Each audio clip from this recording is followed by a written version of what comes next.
आज ही क्यों नहीं। एक बार की बात है, एक शिष्य अपने गुरु का बहुत आदर सम्मान किया करता था। गुरु भी अपने इस शिष्य से बहुत स्नेह करते थे, लेकिन वह शिष्य अपने अध्ययन के प्रति आलसी और स्वभाव से दीर्घसूत्री था।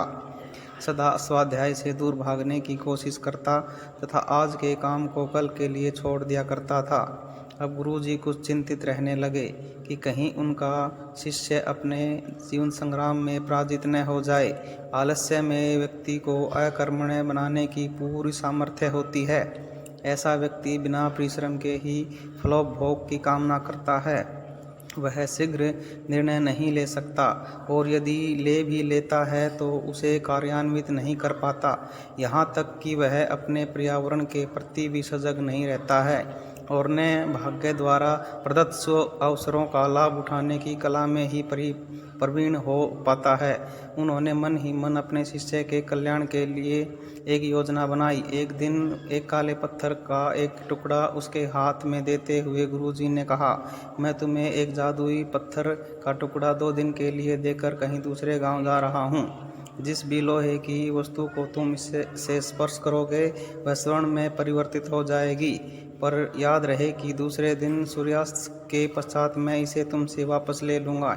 शिष्य इस अवसर को पाकर बहुत प्रसन्न हुआ, लेकिन आलसी होने के कारण उसने अपना पहला दिन यह कल्पना करते करते बिता दिया कि उसके पास बहुत सारा स्वर्ण होगा, तब वह कितना प्रसन्न होगा, सुखी समृद्ध और संतुष्ट रहेगा।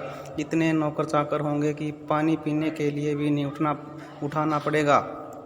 फिर दूसरे दिन जब वह प्रातःकाल जागा, उसे अच्छी तरह से यह स्मरण था कि आज स्वर्ण पाने का दूसरा और अंतिम अवसर है। उसने मन में पक्का विचार किया कि आज वह गुरुजी द्वारा दिए गए काले पत्थर का लाभ जरूर उठाएगा। उसने निश्चय किया कि वो बाजार से लोहे के बड़े बड़े सामान खरीद कर लाएगा और उन्हें स्वर्ण में परिवर्तित कर देगा। दिन बीतता गया, पर वह इसी सोच में बैठा रहा कि अभी तो बहुत समय है, कभी भी बाजार जाकर सामान लेता आएगा।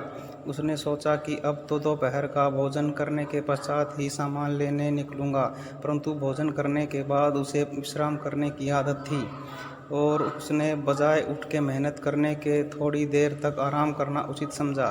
पर आलस्य से परिपूर्ण उसका शरीर नींद की गहराइयों में खो गया और जब वो उठा तो सूर्यास्त होने को था। अब वह जल्दी जल्दी बाजार की तरफ भागने लगा। रास्ते में ही उसे गुरुजी मिल गए। उनको देखते ही वह उनके चरणों में गिरकर उस जादुई पत्थर को एक दिन और अपने पास रखने के लिए याचना करने लगा, लेकिन गुरुजी नहीं माने और उस शिष्य का धनी होने का सपना चूर चूर हो गया। पर इस घटना की वजह से शिष्य को एक बहुत बड़ी सीख मिल गई।